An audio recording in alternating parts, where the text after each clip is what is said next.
नारायणं सगुरुं जगदेकनाथं भक्तप्रियं सकललोकनमस्कृतं च त्रैगुण्यवर्जितमजं विभुमाद्यमीशं वन्दे भवद्भवमराशिवसिद्धान्तं नारायणं नमस्कृत्य नरं चैव नरोत्तमं देवीं सरस्वतीं व्यासं ततो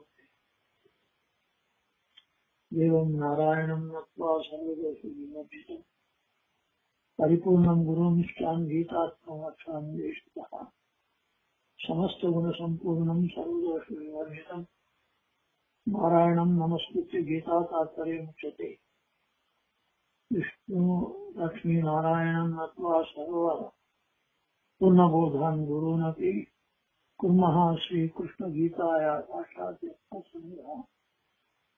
अभ्रं भङ्गरहितं जडविद्यं च आनन्दतीर्थमतुलं भजे तापत्रयापयम् साधिकाचल सत्सत्त्वं बाधिकाचल दुर्मतं बोधिकाचल सन्मार्गं माधवाकीर्तिं भजे मुकोऽप्यप्रसादेन मुकुन्दशयनायते राजराजायते रिक्तो राघवेन्द्रं तमोऽस्मि संस्थानरक्षणे शूरान् प्रसन्नान् राघवार्चने हनुमान् नित्यं प्रसन्न शूरमाधव पूर्वದಲ್ಲಿ ಭಗವಂತ ತಾನು ಅರ್ಜುನನಿಗೆ ಉಪದೇಶ ಮಾಡುವಾಗ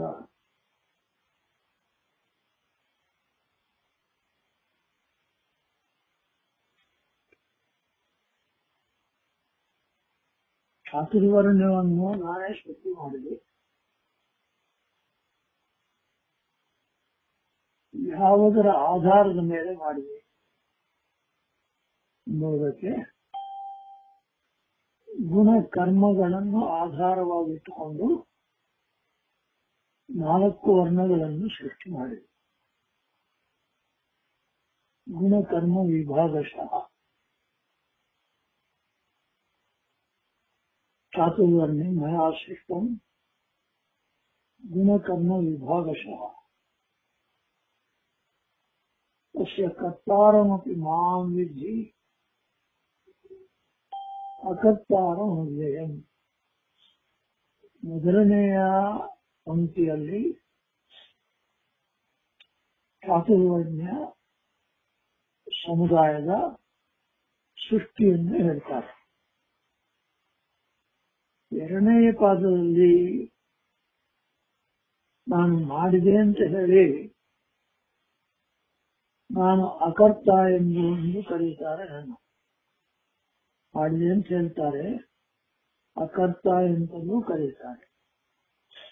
ಈ ಎರಡರ ವಿವರಣೆ ಇಲ್ಲಿ ಭಾಷಾ, ವಿವೃತಿ, ತಾತ್ಪರ್ಯ ಇವುಗಳನ್ನು ಹಿಡಿದು ನಾವು ತಿಳ್ಕೊಳ್ಳಬೇಕಾಗಿದೆ. ಇದು ನಿನ್ನೆ ಹೇಳಿದಂತೆ in the present social context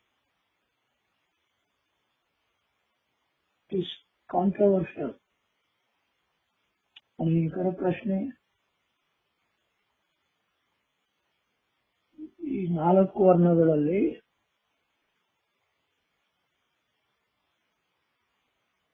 ಯಾಕೆ ಭೇದ ಮಾಡ್ತೀರಿ? 4 ವರ್ಣಗಳು ಹೇಗೆ? ಇವು ಹುಟ್ಟಿನಿಂದ ಬರುತ್ತಾ? ಈ ವಿಭಾಗ ಹುಟ್ಟಿನಿಂದ ವಿಭಾಗ ಮಾಡಿದ್ದ, ಸ್ವರೂಪದಿಂದ ವಿಭಾಗ ಮಾಡಿದ್ದ ಇತ್ಯಾದಿ ಪ್ರಶ್ನೆಗಳು ಅನೇಕ ಉತ್ಪನ್ನವಾಗತ್ತೆ. ಇಲ್ಲಿ ಭಾಷ್ಯದಲ್ಲಿ ಅಹಮೇವ ಕರ್ತ ಇತ್ಯಾಹ ಚಾತುರ್ವರ್ಣ ಇತಿ, ಚಾತುರ್ವರ್ಣ ಸಮುದಾಯವನ್ನು ಸೃಷ್ಟಿ ಮಾಡಿದವನು ನಾನೇ.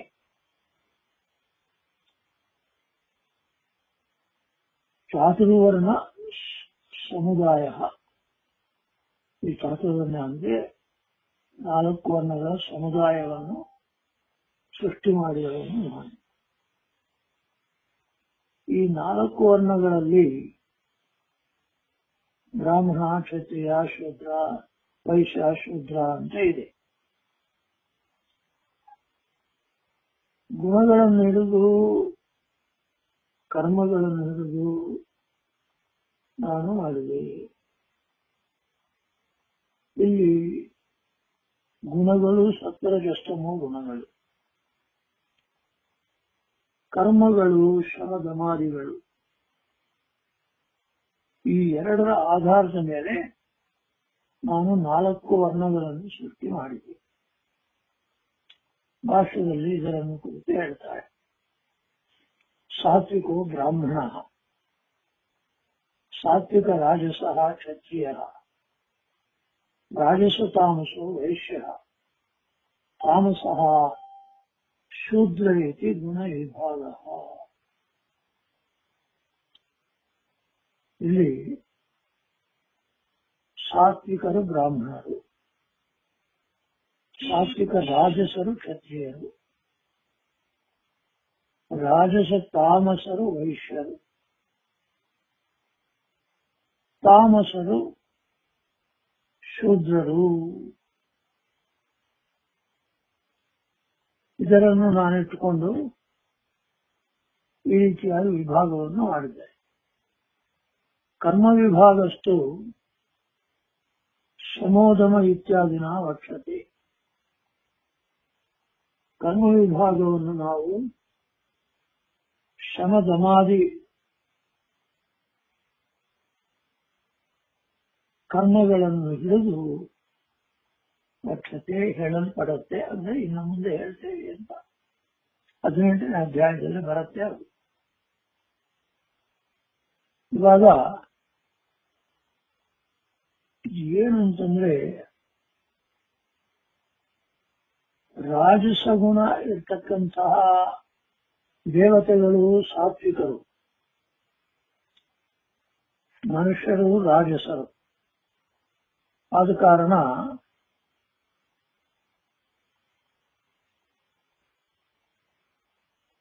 ಇಲ್ಲಿ ರಾಜಸ ಗುಣವು ಮನುಷ್ಯರಲ್ಲಿ ಎಲ್ಲರಿಗೂ ಎಲ್ಲ ವರ್ಣದವರಿಗೂ ಸಹಿತ ರಾಜಸ ಗುಣ ಕಾಮನ್ ಅದು.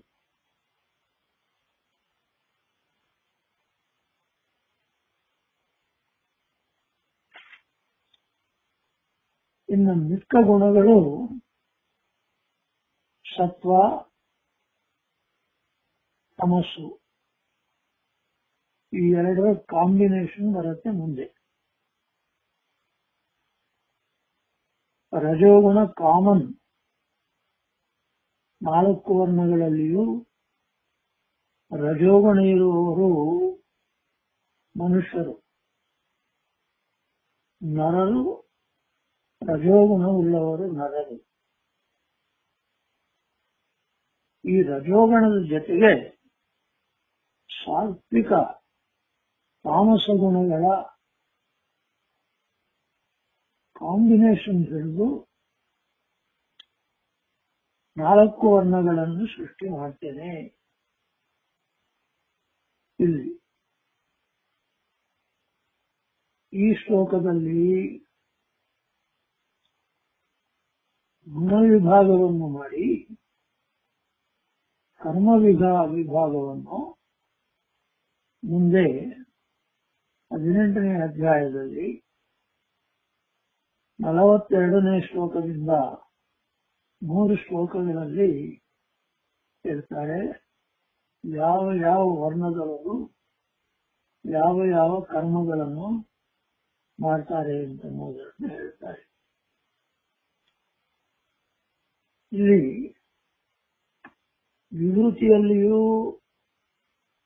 ವಿವೃತಿಯಲ್ಲಿ ರಾಜಸ ಗುಣದಿಂದ ಕೂಡಿದ ಮನುಷ್ಯರಲ್ಲಿ, ಅದರ ಜೊತೆಗೆ ಸಾತ್ವಿಕ ತಾಮಸ ಗುಣಗಳು ಕಲಿತಾಗ ಯಾವ ಪರಿಮಾಣದಲ್ಲಿ ಕಲಿಯುತ್ತೋ ಅದನ್ನು ಅನುಸರಿಸಿ ಈ 4 ವರ್ಣಗಳ ವಿಭಾಗವು ಮಾಡಲ್ಪಟ್ಟಿದೆ. ಭಗವಂತನಿಂದ ವಿವರಣೆಯನ್ನು ಕೊಡ್ತಾರೆ. ಅದರಲ್ಲಿ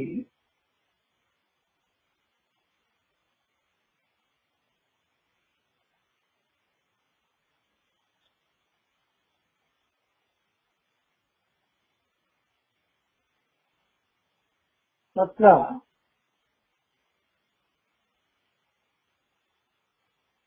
ಅತಿಸತ್ವಾಧಿಕ ರಜೋಗುಣಯುಕ್ತಾಃ ಬ್ರಾಹ್ಮಣಾಃ.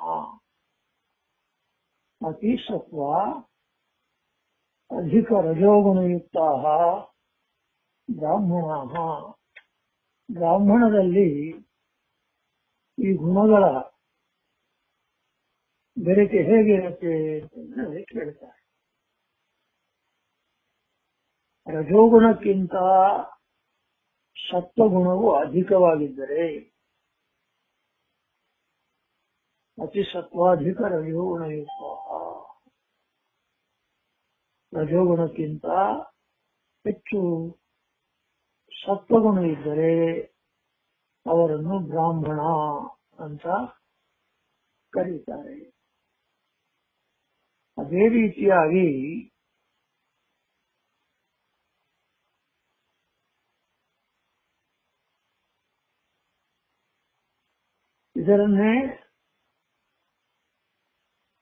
ಇದರಲ್ಲಿ ಭಾಷೆಯಲ್ಲಿ ಸಾತ್ವಿಕೋ ಬ್ರಾಹ್ಮಣ ಅಂತ ಹೇಳಿದೆ. ಅಂದ್ರೆ ಸಾತ್ವಿಕ ಗುಣ ಹೆಚ್ಚಿರುತ್ತೆ, ಆದ ಕಾರಣ ಸಾತ್ವಿಕೋ ಬ್ರಾಹ್ಮಣ. ಯಾರಲ್ಲಿಯೂ ಬರೇ ಸಾತ್ವಿಕ ಗುಣ ಇರೋದಿಲ್ಲ, 100ಕ್ಕೆ 100 ಪಾಲು ಸಾತ್ವಿಕ ಗುಣ ಅಂತಂಬುದು ಯಾರಲ್ಲಿಯೂ ಇರೋದಿಲ್ಲ. ಆಧಿಕ್ಯವನ್ನು ಹಿಡಿದು ನಾವು ಹೇಳ್ತೇವೆ. ಅಂದ್ರೆ ಯಾವ ಗುಣ ಅಧಿಕವಾಗಿದೆಯೋ ಅವರನ್ನು ಕುರಿತು ವಿಭಾಗವನ್ನು ಮಾಡುವಾಗ ಹಾಗೆ ಕರೀತೀವಿ. ಇಲ್ಲಿ ಸಾತ್ವಿಕೋ ಬ್ರಾಹ್ಮಣ ಅಂತ ಭಾಷ್ಯದಲ್ಲಿ ಹೇಳಿದರೆ, ಸಾತ್ವಿಕ ಗುಣ ಹೆಚ್ಚಾಗಿದೆ, ರಜೋಗುಣ ಇಲ್ಲದೆ ಇದ್ರೆ ಅವನು ನರನೇ ಆಗುವುದಿಲ್ಲ, ಆದ ಕಾರಣ ರಜೋಗುಣವಿದೆ. ರಜೋಗುಣಕ್ಕಿಂತ ಸಾತ್ವಿಕ ಗುಣ ಹೆಚ್ಚಾಗಿರುವನು ಅಂತ ಅರ್ಥ. ಸಾತ್ವಿಕೋ ಬ್ರಾಹ್ಮಣ ಅಂತ. ಆದ ಮೇಲೆ ಸಾತ್ವಿಕ ರಾಜಸಃ ಕ್ಷತ್ರಿಯ.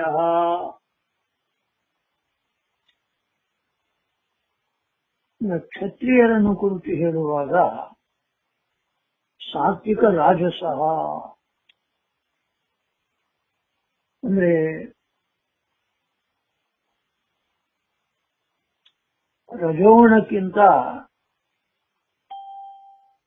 ಸ್ವಲ್ಪ ಹೆಚ್ಚು ಸತ್ವಗುಣ ಇದ್ರೆ ಅವನನ್ನು ನಾವು ಕ್ಷತ್ರಿಯ ಅಂತ ಕರೀತೇವೆ.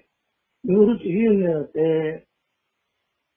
ಕಿಂಚಿತ್ ಸತ್ವಾಧಿಕ ರಜೋಗುಣಯುಕ್ತ ಕ್ಷತ್ರಿಯ. ಮೇಲೆ ಬ್ರಾಹ್ಮಣರಿಗೂ ಇವರಿಗೂ ಭೇದ ಏನಂದ್ರೆ, ಅತಿ ಸತ್ವಾಧಿ ರಜೋಗುಣಯುಕ್ತರು ಬ್ರಾಹ್ಮಣರು, ಕಿಂಚಿತ್ ಸತ್ವಾಧಿಕ ರಜೋಗುಣರು ಕ್ಷತ್ರಿಯರು. ಹೆಚ್ಚು ಸಾತ್ವಿಕ ಗುಣ ಇದ್ದು ರಜೋಗುಣ ಇರುವವರು ಬ್ರಾಹ್ಮಣರು. ಕ್ಷತ್ರಿಯರೇನು ಅಂತಂದ್ರೆ ಸ್ವಲ್ಪ ರಜೋಗುಣಕ್ಕಿಂತ ಅಧಿಕವಾದ ಸತ್ವಗುಣವುಳ್ಳವರು ಕ್ಷತ್ರಿಯರು. ಮತ್ತು ರಾಜಸ ತಾಮಸೋ ವೈಶ್ಯ ಅಂತ ಭಾಷ್ಯದಲ್ಲಿ ಹೇಳಿದೆ. ರಾಜಸ ತಾಮಸೋ ವೈಶ್ಯ.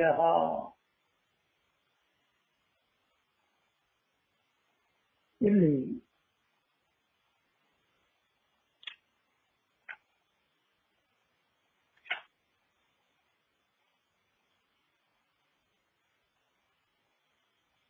ಈ ಕ್ಷತ್ರಿಯರಲ್ಲಿ ಬ್ರಾಹ್ಮಣರಲ್ಲಿ ರಜೋಗುಣ ಸತ್ವಗುಣದ ಕಾಂಬಿನೇಷನ್ ಹೇಳಿದೆ. ಇನ್ನು ವೈಶ್ಯನು ಬರುವಾಗ ತಮೋಗುಣ ಕೂಡ ಅಲ್ಲಿ ಪ್ರವೇಶ ಮಾಡುತ್ತೆ. ಸಾತ್ವಿಕ ರಾಜಸ ಗುಣಗಳ ಜೊತೆಗೆ ತಮೋಗುಣವು ಬಂದು ಸೇರುತ್ತೆ. ಆದರೆ ಅವುಗಳ ಪ್ರಪೋರ್ಷನ್ ಹೇಗೆ ಅಂತ ಹೇಳ್ತಾರೆ. ವೈಶ್ಯರ ವಿಷಯದಲ್ಲಿ ಸಾತ್ವಿಕ ರಾಜಸ ತಾಮಸ ಗುಣಗಳು ಯಾವ ಗುಣ ಎಷ್ಟೆಷ್ಟು ಇರುತ್ತೆ ಎಂಬುದನ್ನು ವೈಶ್ಯರ ವಿಷಯದಲ್ಲಿ ಹೇಳ್ತಾರೆ.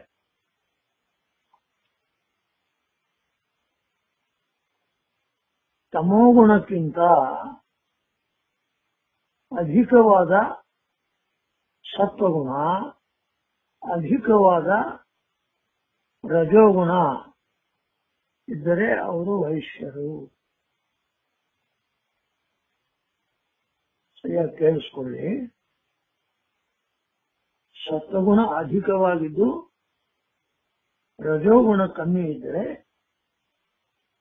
ರಜೋಗುಣಕ್ಕಿಂತ ಸತ್ವಗುಣ ಹೆಚ್ಚಾಗಿದ್ದರೆ ಬ್ರಾಹ್ಮಣ. ರಜೋಗುಣಕ್ಕಿಂತ ಸ್ವಲ್ಪ ಸತ್ವಗುಣ ಹೆಚ್ಚಾಗಿದ್ದರೆ ಅವರು ಕ್ಷತ್ರಿಯರು. ವೈಶ್ಯರ ವಿಷಯ ಬಂದಾಗ ರಜೋಗುಣಕ್ಕಿಂತ ಹೆಚ್ಚು ತಮೋಗುಣ ಇರುತ್ತೆ.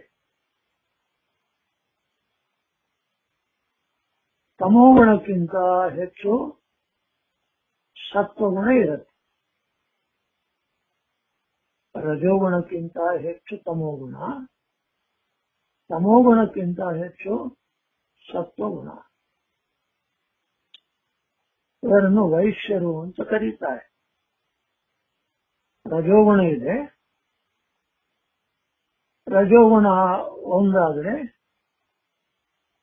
ಅವರಲ್ಲಿ ತಮೋಗುಣ ಒಂದಕ್ಕಿಂತ ಹೆಚ್ಚಿರುತ್ತೆ. ಈ ತಮೋಗುಣಕ್ಕಿಂತ ಹೆಚ್ಚು ಸತ್ವಗುಣ ಇರುತ್ತೆ. ಅಂದ್ರೆ ತಮೋಗುಣ ಒಂದಕ್ಕಿಂತ ಹೆಚ್ಚಾದರೆ ಆ ಒಂದಕ್ಕಿಂತ ಹೆಚ್ಚಾದ ತಮೋಗುಣಕ್ಕಿಂತ ಹೆಚ್ಚು ಸತ್ವಗುಣ ಇರುವವರು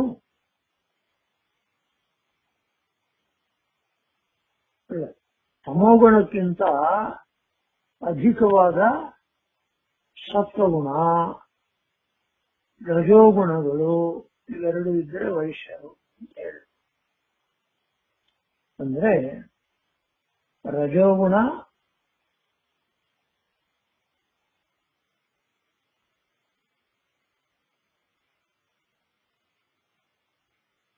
ತಮೋಗುಣಕ್ಕಿಂತ ಅಧಿಕವಾದ ಸತ್ವ ರಜೋಗುಣಗಳು ಸಮವಾಗಿದ್ದರೆ ಅವರನ್ನು ವೈಶ್ಯರು ಅಂತಾರೆ. ತಮೋಪೇಕ್ಷೆಯ ಅಧಿಕಂ ಸಮತ್ವಂ ಯತ್ ರಜಸ್ತಯುಕ್ತ ವೈಶ್ಯಾಃ. ತಮೋಗುಣಕ್ಕಿಂತ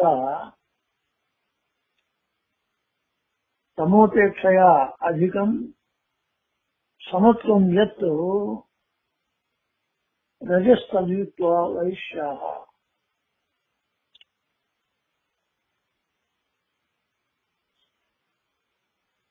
ತಮೋಗುಣಕ್ಕಿಂತ ಹೆಚ್ಚಾಗಿ ಸತ್ವ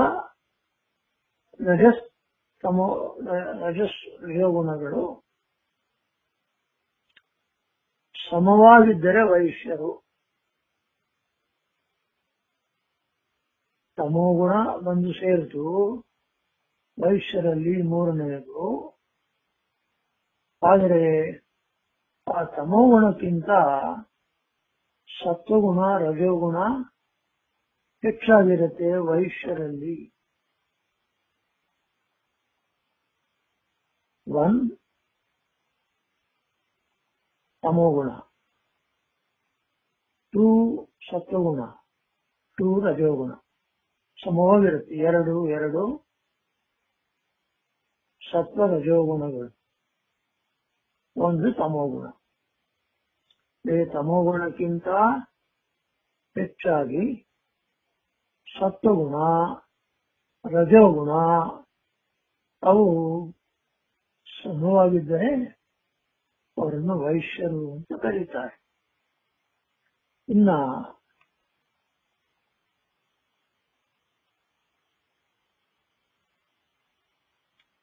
ರಜೋಪೇಕ್ಷೆಯ ಅಧಿಕತಮ ಉಪೇತಾಃ, ತಮೋಪೇಕ್ಷೆಯ ಅಧಿಕ ಸತ್ವೋಪೇತಾಶ್ಚ ಶೂದ್ರ. ಶೂದ್ರರ ವಿಭಾಗವನ್ನು ಹೇಳುವಾಗ ಅಲ್ಲಿ ರಜೋಗುಣಕ್ಕಿಂತ ಹೆಚ್ಚು ತಮೋಗುಣ ಇರುತ್ತೆ.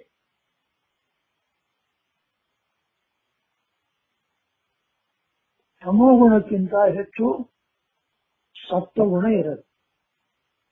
ರಜೋಗುಣಕ್ಕಿಂತ ಹೆಚ್ಚು ಸತ್ವಗುಣ ಇರೋದಿಲ್ಲ. ತಮೋಗುಣಕ್ಕಿಂತ ಹೆಚ್ಚು ಸತ್ವಗುಣ ಇರುತ್ತೆ. ಇದು ಶೂದ್ರರ ವಿಭಾಗ. ರಜೋಗುಣವಿದೆ, ರಜೋಗುಣಕ್ಕಿಂತ ಹೆಚ್ಚು ತಮೋಗುಣ ಉಂಟು. ಅಲ್ಲಿ ವೈಶ್ಯರಲ್ಲಿ ತಮೋಗುಣ ಆದ ಮೇಲೆ ಅದಕ್ಕಿಂತ ಹೆಚ್ಚು ಸತ್ವ ರಜೋಗುಣಗಳು ಎರಡೂ ಸಮಾನವಾಗಿರುತ್ತೆ ವೈಶ್ಯರಲ್ಲಿ. ಶೂದ್ರರಲ್ಲಿ ಹಾಗಲ್ಲ. ರಜೋಗುಣಕ್ಕಿಂತ ಹೆಚ್ಚು ತಮೋಗುಣ, ತಮೋಗುಣಕ್ಕಿಂತ ಹೆಚ್ಚು ಸತ್ವಗುಣ ಇರುತ್ತೆ. ಅವರನ್ನು ಶೂದ್ರರು ಅಂತ ಕರೀತಾರೆ. ರಜೋಪೇಕ್ಷೆಯ ಅಧಿಕತಮ ಉಪೇತಾಃ ತಮೋ ಅಪೇಕ್ಷೆಯ ಅಧಿಕ ಸತ್ವೋಪೇತಾಶ್ಚ. ಇದು ಶೂದ್ರರ ಲಕ್ಷಣ ಅಂತ ಹೇಳಿದೆ. ಇಲ್ಲಿ ಈ ವಿಭಾಗವನ್ನು ಹೇಳುವಾಗ ನಾವು ಗುರ್ತಿಟ್ಕೊಳ್ಬೇಕಾಗಿದ್ದೇನಂತಂದ್ರೆ, ರಜೋಗುಣ 4 ವರ್ಣದವರಲ್ಲಿಯೂ ಇದೆ. 4 ವರ್ಣದಲ್ಲಿಯೂ ರಜೋಗುಣ ಪ್ರಧಾನವಾಗಿದೆ. ಇನ್ನ ಇದೇ ವಿಭಾಗವನ್ನು ದೇವತಾಪೇಕ್ಷೆಯ ವಿವರಣೆ ಮಾಡ್ತಾರೆ.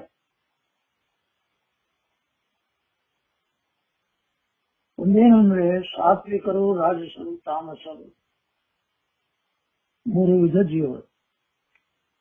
ಅದರಲ್ಲಿ ದೇವತೆಗಳು ಸಾತ್ವಿಕರೇ.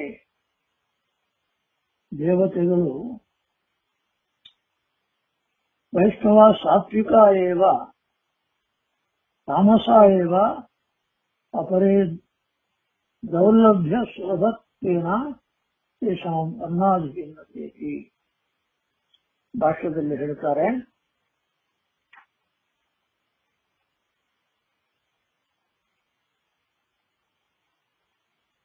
ವರ್ಣ ವಿಭಾಗ 4 ಸಾತ್ವಿಕ ಏವ ವೈಷ್ಣವ.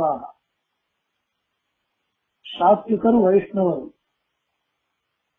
ಅವರಲ್ಲಿ ಮತ್ತು ಗುಣ ವಿಭಾಗವನ್ನು ಹೇಳ್ತಾ ಬರ್ತಾರೆ. ಕರ್ಮ ವಿಭಾಗ, ಗುಣ ವಿಭಾಗವನ್ನು ಹೇಳಿ ಕರ್ಮ ವಿಭಾಗಂ ಶಮೋದಮ ಇತ್ಯಾದಿನ ವಕ್ಷತಿ. ಈ ಸಾತ್ವಿಕ, ರಾಜಸ, ತಾಮಸ ಗುಣಗಳ ವಿಭಾಗದಿಂದ 4 ವರ್ಣಗಳನ್ನು ಸೃಷ್ಟಿ ಮಾಡಿದೆ. ಹಾಗೆ ಕರ್ಮ ವಿಭಾಗದಿಂದಲೂ ನಾನು ಸೃಷ್ಟಿ ಮಾಡಿದೆ. ಗುಣ ಕರ್ಮ ವಿಭಾಗಶಃ. ಈ ಕರ್ಮ ವಿಭಾಗ ಹೇಗಿರುತ್ತೆ ಎಂಬುದನ್ನು 18ನೇ ಅಧ್ಯಾಯದಲ್ಲಿ 3 ಶ್ಲೋಕಗಳಲ್ಲಿ ಹೇಳ್ತಾ ಬರ್ತಾರೆ.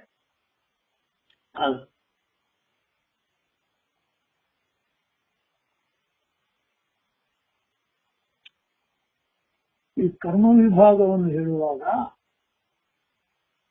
ವಿಷ್ಣು ಭಕ್ತಿಶ್ಚ ಅನುಗತ ಸರ್ವವರ್ಣೇಷು ಪತಿ.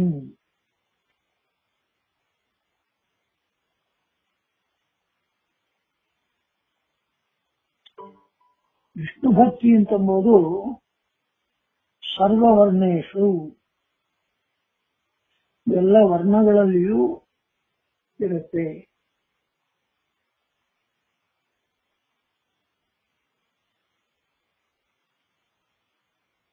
ಈ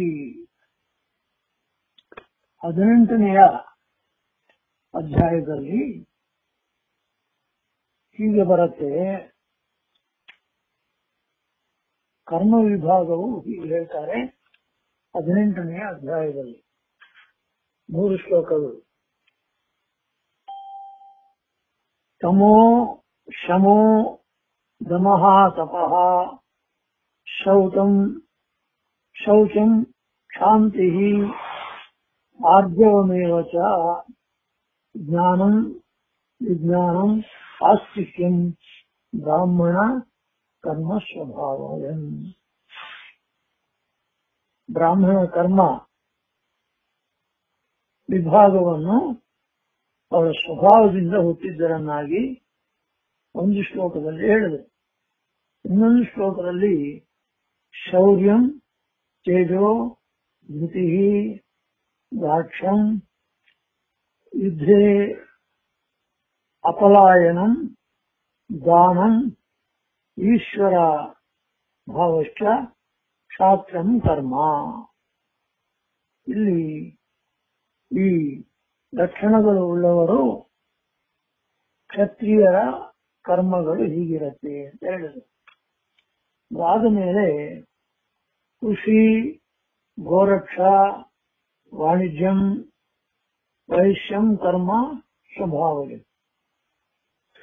ಸ್ವಭಾವಜನ್ಯವಾದದ್ದು ವೈಶ್ಯರಲ್ಲಿ ಹೀಗಿರುತ್ತೆ. ಕೃಷಿ, ಗೋರಕ್ಷಣೆ, ವಾಣಿಜ್ಯ ಇವು ವೈಶ್ಯರ ಕರ್ಮ. ಪರಿಚರ್ಯಾತ್ಮಕಂ ಕರ್ಮ ಶೂದ್ರಸ್ಯಾಪಿ ಸ್ವಭಾವ. ಶೂದ್ರದ ಸ್ವಭಾವದಿಂದ ಹುಟ್ಟಿದ್ದು ಯಾವುದು ಅಂತಂದ್ರೆ ಪರಿಚರ್ಯಾತ್ಮಕವಾದದ್ದು. ಅವರು ಸೇವೆ ಮಾಡುವವರಾಗ್ತಾರೆ ಅಂತ ಈ ಕರ್ಮ ವಿಭಾಗವನ್ನು ಹೇಳ್ತಾರೆ. ಇಲ್ಲಿ ಕರ್ಮ ವಿಭಾಗವು ಅನಂತರಲ್ಲಿ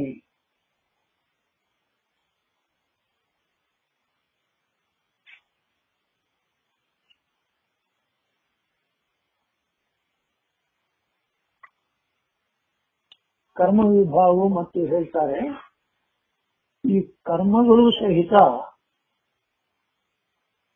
ಸ್ವಭಾವಜನ್ಯವಾದದ್ದು. ಸಾತ್ವಿಕ, ರಾಜಸ, ತಾಮಸ ಸ್ವಭಾವಗಳುಂಟು. ಆ ಸ್ವಭಾವಗಳಿಂದ ಉತ್ಪನ್ನವಾದದ್ದು ಈ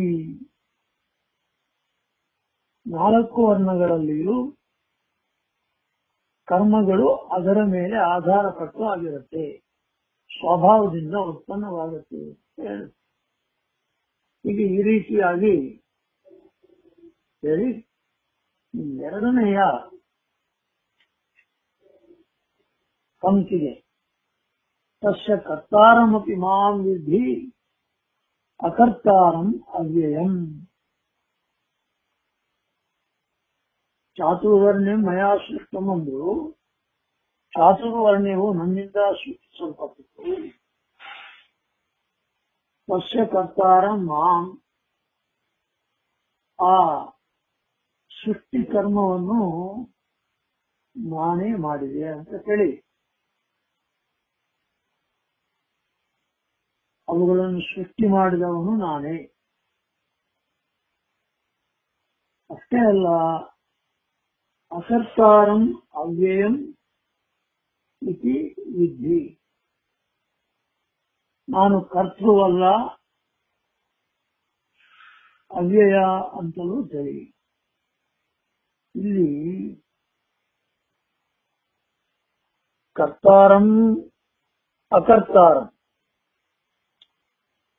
ಕರ್ತಾರನೂ ನಾನು ಅಕರ್ತಾರನೂ ನಾನು ಅಂತ ಹೇಳಿದ್ರೆ ಏನು ಅರ್ಥ ಮಾಡಬೇಕು? ವಿರುದ್ಧವಾಗಿದೆ. ಇಲ್ಲಿ ರಾಮಾಯಣದಲ್ಲಿ ರಾಮಂ ಅನುತ್ತಮಂ ಅಂತ ಪದಗಳು ಬರುತ್ತೆ. ರಾಮಂ ಅನುತ್ತಮಂ, ರಾಮನ ಅನುತ್ತಮನು. ಅನುತ್ತಮ ಅಂದ್ರೆ ಏನರ್ಥ? ಉತ್ತಮನಲ್ಲದೆ ಇರ್ತಕ್ಕವನು ಅಂತ ಬರುತ್ತೆ.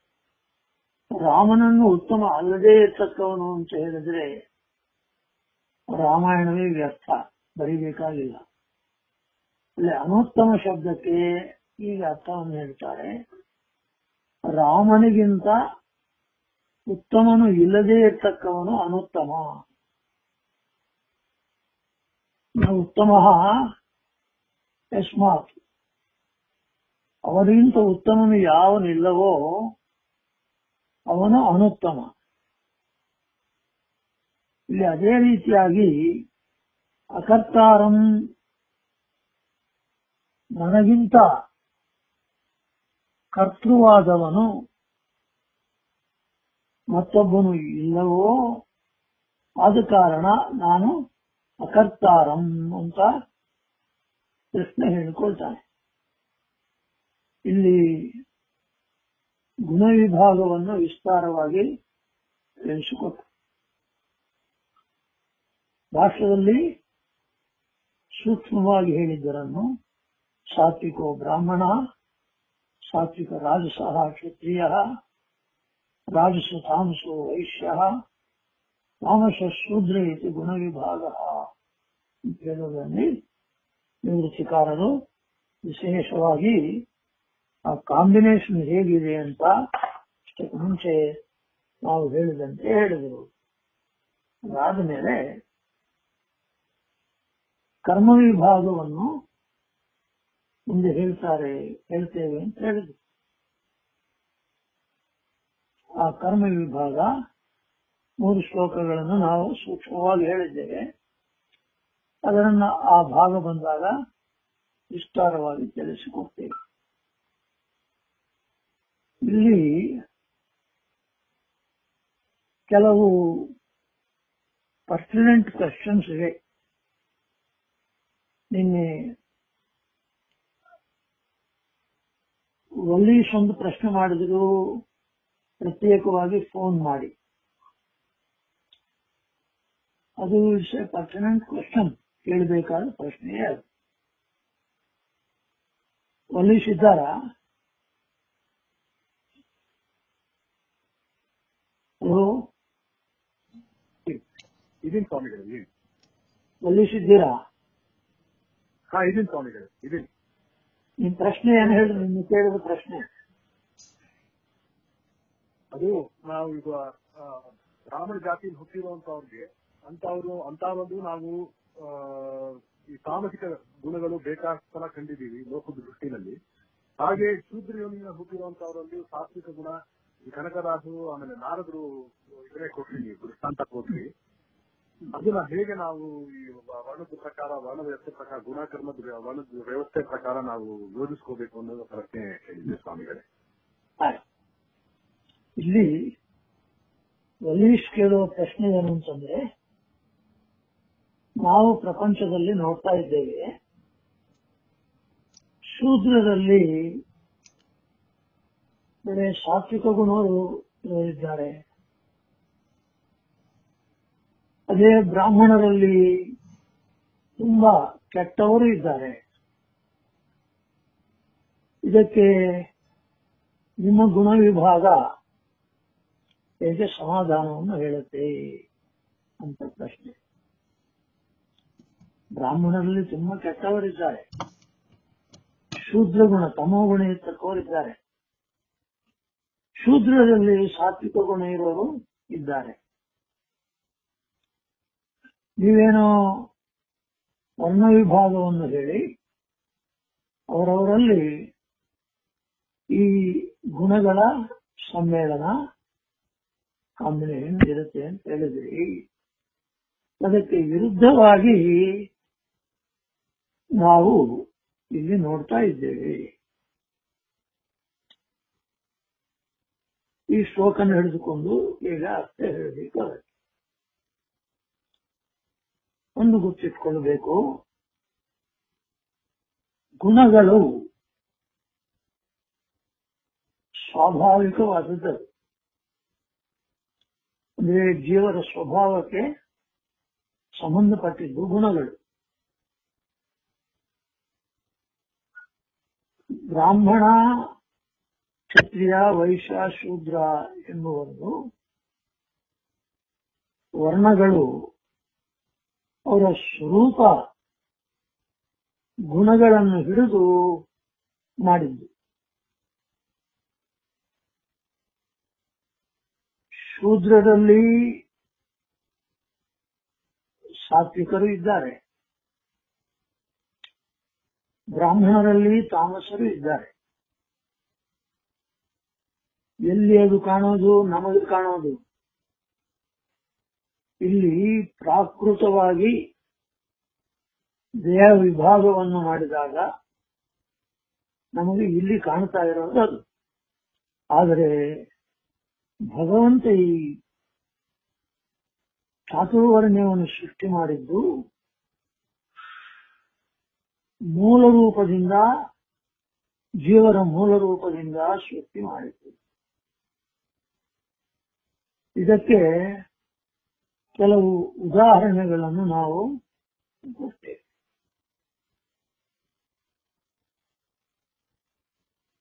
ಬ್ರಾಹ್ಮಣರು ಯಾರು? ಬ್ರಾಹ್ಮಣರು ಭಾಗವತದಲ್ಲಿ ಒಂದು ಬರುತ್ತೆ,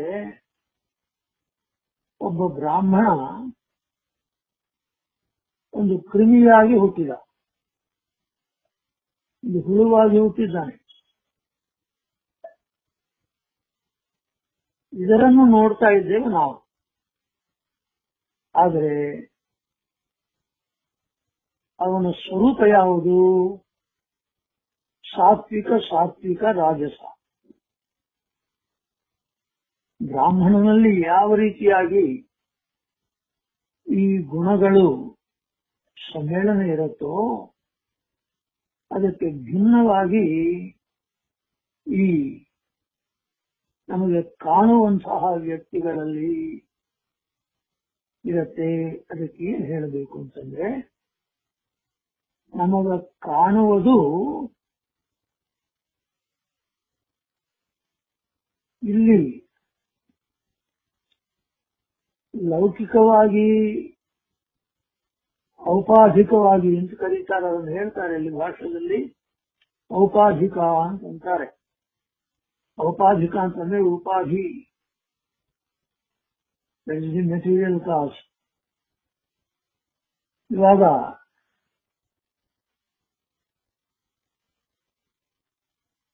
ಆ ಬ್ರಾಹ್ಮಣ, ಒಬ್ಬನು ಬ್ರಾಹ್ಮಣ,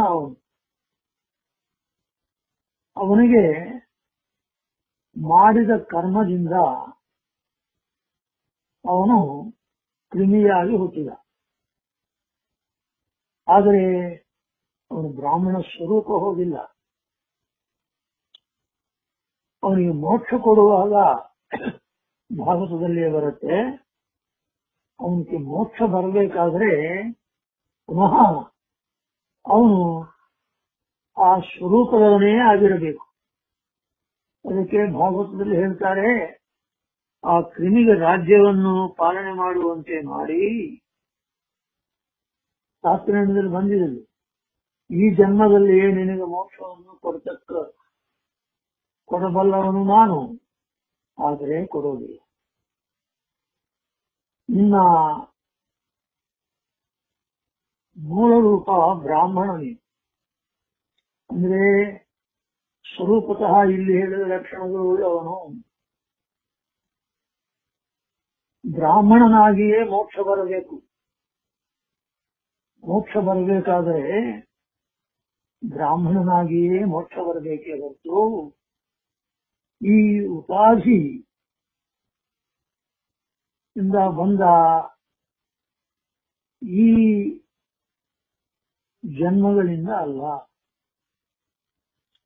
ಮೋಕ್ಷದಲ್ಲಿ ಪಕ್ಷಿಗಳಿವೆ, ಇದರಿಂದ ಕಮಲಗಳಿವೆ.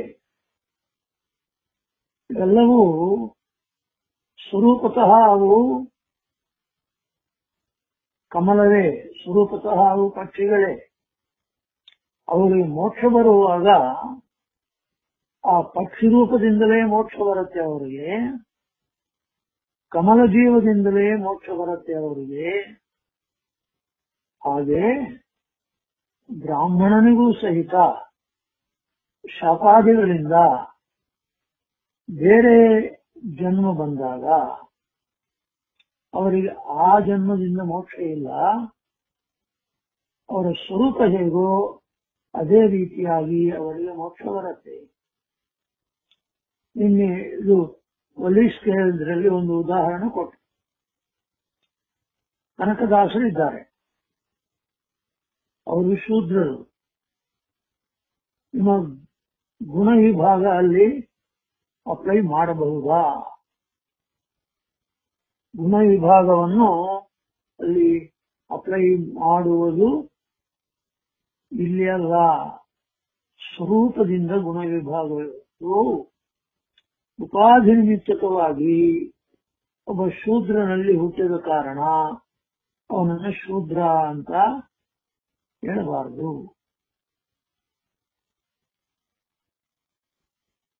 ಈ ಕನಕದಾಸರನ್ನು ಯಮಾಂಶ ಸಂಭೂತರು ಅಂತ ಕರೆಯೋದುಂಟು. ಕನಕದಾಸ ಶೂದ್ರನಾಗಿ ಇದ್ದರೂ ಸಹಿತ ಅವನು ಸಾತ್ವಿಕ ಗುಣ ಭೂಯಿಷ್ಠನಾಗಿದ್ದಾನೆಂದ ಕಾರಣ ಅವನ ಸ್ವರೂಪ ಬೇರೆ, ಸ್ವರೂಪ ವಿಭಾಗದಿಂದ ಹೇಳಿದ್ದಲ್ಲ ಈ ಗುಣಕರ್ಮಗಳು, ಸ್ವರೂಪ ವಿಭಾಗದಿಂದ ಹೇಳಿದ್ದು ಈ ಗುಣಕರ್ಮಗಳು. ಉಪಾಧಿನಿಚಕವಾದಂತಹ ಗುಣಕರ್ಮಗಳ ವಿಭಾಗ ಇಲ್ಲಿ ಹೇಳಿಲ್ಲ. ಇದಕ್ಕೆ ಮತ್ತೊಂದು ಉದಾಹರಣೆ, ಮಹಾಭಾರತದಲ್ಲಿ ವಿದುರ ಶೂದ್ರನಾಗಿ ಹುಟ್ಟಿದ. ವಿದುರನ ಮೂಲ ರೂಪ ಯಾವುದು? ಯಮಧರ್ಮರಾಜರು.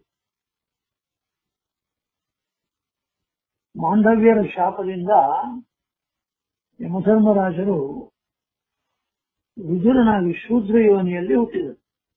ಶೂದ್ರ ಯೋನಿ ಕೇವಲ ಉಪಾಧಿಯಲ್ಲ, ಸ್ವರೂಪ ಯಾವುದು? ದೇವತಾ ಸ್ವರೂಪ.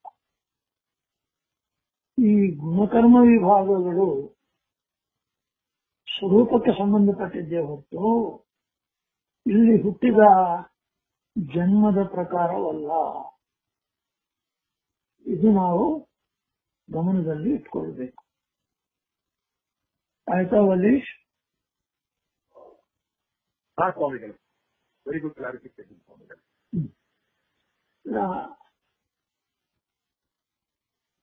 ಯಾವುದು ಪ್ರಶ್ನೆಯನ್ನ ಬಂತ? ಹಾಗಾದ್ರೆ ಗುರುಗಳೇ, ಹಾಗಾದ್ರೆ ವೈಕುಂಠದಲ್ಲಿ ಹೊಲಗೇರಿ ಇದೆ ಅಂತ ಹೇಳ್ತಾರೆ, ಹೌದು ಇದೆಯಾ? ಆತರ ಇದೆಯೇನಾದ್ರು? ಏನೇನು ಮೋಕ್ಷದಲ್ಲಿ ಕೆಲಸ ಮಾಡೋರು ಇರ್ತಾರಲ್ಲ, ಅವರೆಲ್ಲ ಯಾವ ಬ್ರಾಹ್ಮಣರ ಇರ್ತಾರ?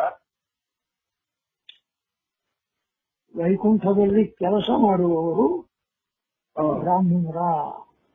ಹೌದು. ಯಾಕಂದ್ರೆ ಇವಾಗ ಶ್ರೀರಂಗವನ್ನು ಹೇಳುವಾಗ ವೈಕುಂಠ ಹೇಗಿದೆ ಹಂಗೆ ಅಂತ ಹೇಳ್ತಾರೆ. ಅಲ್ಲಿ ಮೊದಲು ಬರೋ ಹೊಳಗೇರಿ ಬರುತ್ತೆ, ಆಮೇಲೆ ಒಂದೊಂದ ಬಂದು ಪರಮಾತ್ಮ ನೀರು ಬರುತ್ತೆ ಅಂತ ಹೇಳ್ತಾರೆ. ಹಾಗಿರುವಾಗ ಅಲ್ಲಿ ಕೆಲಸ ಮಾಡೋರು, ಬುಳಿಯವರು ಮಾಡೋರು ಇರ್ತಾರಲ್ಲ, ಅವರ ಬ್ರಾಹ್ಮಣರ ಅಂತ ಹೇಳಿ. ಈ ಸ್ವರೂಪ ವಿಭಾಗದಿಂದ ಏನೇನು ಹೇಳಿದ್ದಾರೋ ಅದೇ ಸ್ವರೂಪದಿಂದ ಅವರು ಅಲ್ಲಿರ್ತಾರೆ, ಅದೇ ಸ್ವರೂಪದಿಂದ ಅವರಿರ್ತಾರೆ. ಕೆಲವು ಕಡೆ ಬಂದಿದೆ ಪುರಾಣ ಇತಿಹಾಸಗಳಲ್ಲಿ, ದೇವತೆಗಳಲ್ಲಿಯೂ ಸಹಿತ ಚಾತುರ್ವರ್ಣ್ಯ ಉಂಟು. ಚಾತುರ್ವರ್ಣ್ಯ ದೇವತೆಗಳಲ್ಲಿಯೂ ಉಂಟು. ಇದು ಭಾಗವತಾದಿ ಪುರಾಣಗಳಲ್ಲಿ ಬಂದಿದೆ. ಆದ ಕಾರಣ ಸ್ವರೂಪತಃ ಚಾತುರ್ವರ್ಣ್ಯದವರು ಮುಕ್ತಿ ಬಂದಾಗ ಅವರವರು ಕರ್ಮವು ಅದಕ್ಕೆ ಅನುಗುಣವಾಗಿಯೇ ಇರುತ್ತೆ.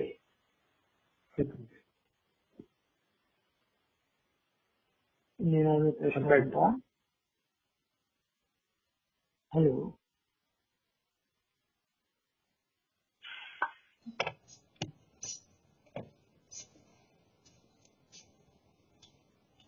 ಸೀತಾರಾಮ್ ಇದ್ದೀನಿ ಶ್ರೀಗಳೇ. ಬೇರೆ ಬೇರೆ ಆಯ್ತಾ? ಆಯ್ತು ಶ್ರೀಗಳೇ, ತುಂಬಾ ಚೆನ್ನಾಗಿತ್ತು ವಿವರಣೆ. ಇದು ಮೇನ್ ಪಾಯಿಂಟ್ ಕ್ಲಾರಿಫೈ ಆಗಿತ್ತು. ನಿನ್ನೆ ಪ್ರಶ್ನೆ ಆ? ನಿನ್ನೆ ನಾವು ಕೇಳಿದ ಪ್ರಶ್ನೆ ನಿನ್ನೆ ತಾವು ಹೇಳಿದ್ರಿ, ತ್ರೈವಿದ್ಯರು ಕೇಳಿದ್ದೆ ನಾನು, ಮುರಳೀಧರ್ ರಾವು. ಏನು ಪ್ರಶ್ನೆ? ನಿನ್ನೆ ಪ್ರಶ್ನೆ ತಾವು ಉತ್ತರ ಕೊಟ್ಟಿದ್ದೀರಿ ಸ್ವಾಮಿಗಳೇ. ತ್ರೈವಿದ್ಯರ ಬಗ್ಗೆ ಕೇಳಿದೆ, ತಾವು ನಿನ್ನೆ ಹೇಳಿದ್ದೀರಾ. ಇನ್ನ ಶ್ಲೋಕ ತುಂಬಾ ಟಫ್ ಶ್ಲೋಕ ಇದು. ಹೌದು ಸ್ವಾಮಿಗಳೇ, ಗಾಢವಾಗಿ ಬಹಳ ಗಾಢ. ಹೆಚ್ಚು ಬರೆದಿದ್ದಾರೆ. ಸಾರಭೂತವಾಗಿದೆ. ಗುಣ ವಿಭಾಗ ತುಂಬಾ ಸ್ಪಷ್ಟವಾಗಿ ತಿಳಿಸಿಕೊಟ್ಟಿದ್ದಾರೆ. ಹೌದು ಸ್ವಾಮಿಗಳೇ. ಯಾವ ಯಾವ ವರ್ಣದವರು ಯಾವ ಯಾವ ಗುಣದ ಸಮ್ಮೇಳನದಿಂದ ಇರ್ತಾರೆ ಸ್ವರೂಪತಃ.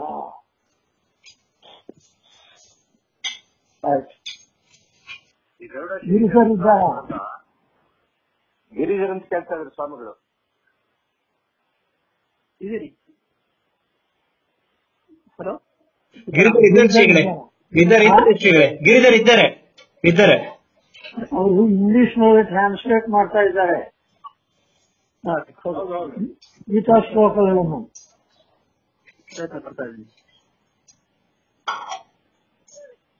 ಗಿರಿಧರ್, ಪ್ರಶ್ನೆ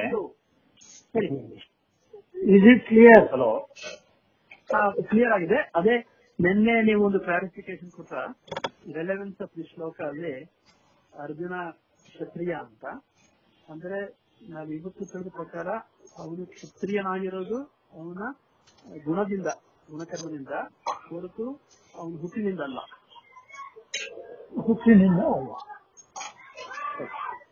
ಕ್ಲಿಯರ್. ಆಯ್ತು. ಇನ್ನೊಬ್ಬರ ಪ್ರಶ್ನೆ ಕೇಳ್ತಾರೆ. ಕರ್ಣನ ಉದಾಹರಣೆ. ಕರ್ಣ ಯಾರು? ಸೂರ್ಯ. ಅವನನ್ನು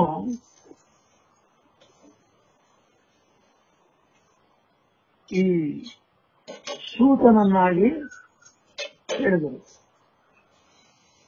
ಒಂದು ವಿವರಣೆ ಇದೆ. ಬ್ರಾಹ್ಮಣನಾಗಿ ಹುಟ್ಟಿದರೂ ಸಹಿತ ಯಾರ ಹತ್ರ ಬೆಳೀತಾನೋ, ಯಾವ ವರ್ಣದವರು ಯಾವ ಯಾವ ಜಾತಕರ್ಮಾದಿಗಳನ್ನು ಹೇಗೆ ಮಾಡ್ತಾರೋ ಆ ಕರ್ಮಗಳಿಂದ ಅವನು ಅದೇ ಆಗುತ್ತಾನೆ. ಸೂತನಾದ ಕಾರಣ ಏನು ಅಂತಂದ್ರೆ, ಸೂತನಿಗೆ ಮಾಡಬೇಕಾದಂತಹ ಜಾತಕರ್ಮಾದಿ ಸಂಸ್ಕಾರಗಳು ಅವನು ಎಲ್ಲೇ ಆಯ್ತಾದ ಕಾರಣ ಅವನು ಸೂತ ಎಂದು ಕರೆಯಲ್ಪಡ್ತಾನೆ. ಸ್ವರೂಪತಃ ಅಲ್ಲ, ಸಂಸ್ಕಾರದಿಂದ ಬರೋದು.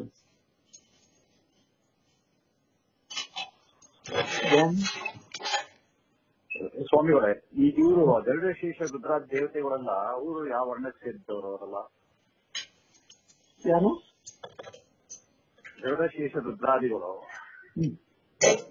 ಅವರು ಸ್ವರೂಪದಲ್ಲಿ ಅವರು ಯಾವ ವರ್ಣಕ್ಕೆ ಸೇರಿದ್ದು? ದೇವತೆಗಳು ಇಲ್ಲ, ದೇವತೆಗಳನ್ನು ದೇವತೆಗಳೆಲ್ಲರೂ ಕೂಡ ಸಾತ್ವಿಕ ಪ್ರಚುರರು. ಇಲ್ಲಿ ಸಾತ್ವಿಕ ಪ್ರಚುರರು ಅಂತ ಬಂದಿದೆ ಭಾಷೆಯಲ್ಲಿ. ಸಾತ್ವಿಕ ಪ್ರಚುರರಾದವರು ದೇವತೆಗಳು ಅಂತ ಹೇಳಿದೆ. ಅವರು ಸಾತ್ವಿಕರೇ. ದೇವತಾ ವಿಭಾಗದಲ್ಲಿ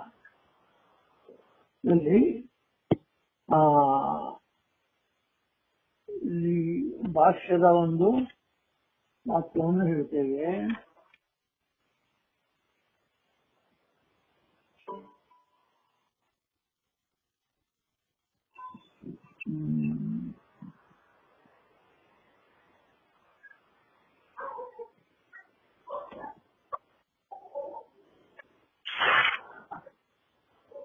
ಸಾತ್ವಿಕ ಏವ ವೈಷ್ಣವಾಯಿತು ಚ.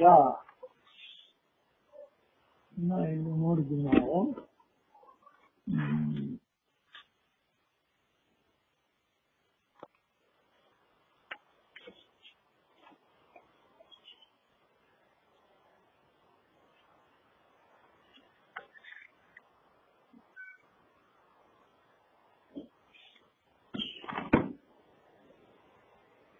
ದೇವತೆರೆಲ್ಲರೂ ಸಹಿತ ವೈಷ್ಣವರಾದ ಕಾರಣ ಅವರೆಲ್ಲರೂ ಸಾತ್ವಿಕರು ಅಂತಲೇ ಕರೆಯಲ್ಪಡ್ತಾರೆ. ಸಾತ್ವಿಕರೇ ದೇವತೆಗಳೆಲ್ಲರೂ ಸಹಿತ. ಈ ಸಾತ್ವಿಕತ್ವ ಅಂತಂಬುದು ವೈಷ್ಣವತ್ವದ ಮೇಲೆ ಆಧಾರಪಟ್ಟಿದೆ.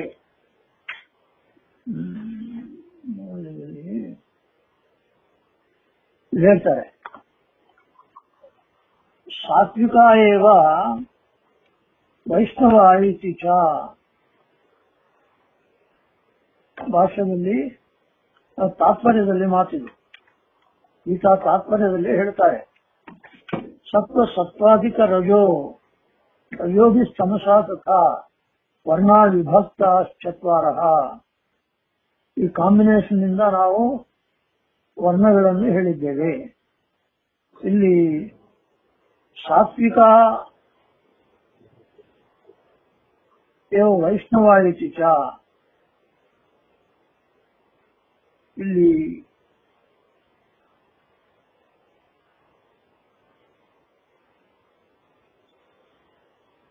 ಈ ತಾತ್ಪರ್ಯದಲ್ಲಿ ಹೀಗೆ ಹೇಳ್ತಾರೆ,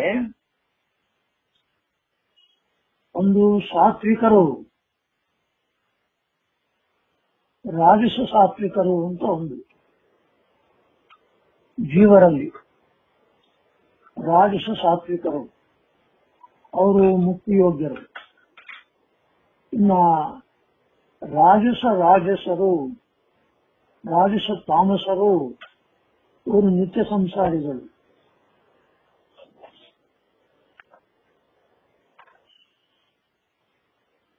ಇದು ಇನ್ನು ಸ್ವಲ್ಪ ವಿಶೇಷವಾಗಿದೆ ತಾತ್ಪರ್ಯದಲ್ಲಿ.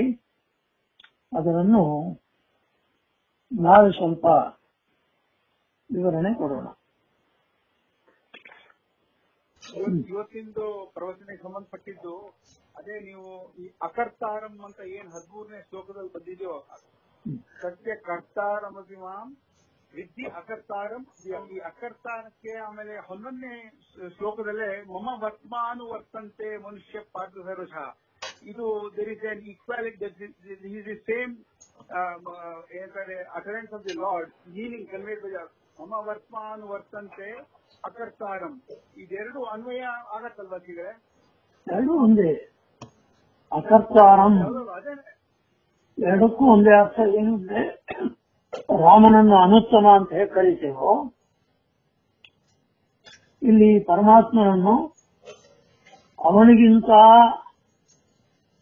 ಬೇರೆ ಕರ್ತೃ ಯಾವನಿಲ್ಲವೋ ಅವನು ಅಕರ್ತ. ಅಲ್ಲಿ ಯಾವನು ಅವನಿಗಿಂತ ಉತ್ತಮನಿಲ್ಲವೋ ಅವನು ಅನುತ್ತಮ. ಹಾಗೆ ಇಲ್ಲಿ ಅಕರ್ತ ಅಂತ ಕರೆದರು.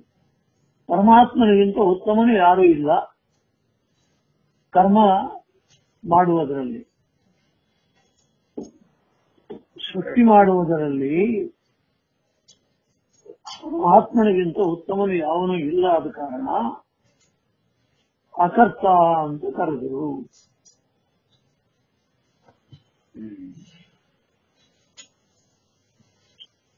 ಆಯ್ತು ಸಿಗ, ಕರೆಕ್ಟ್. ನಮಸ್ಕಾರ.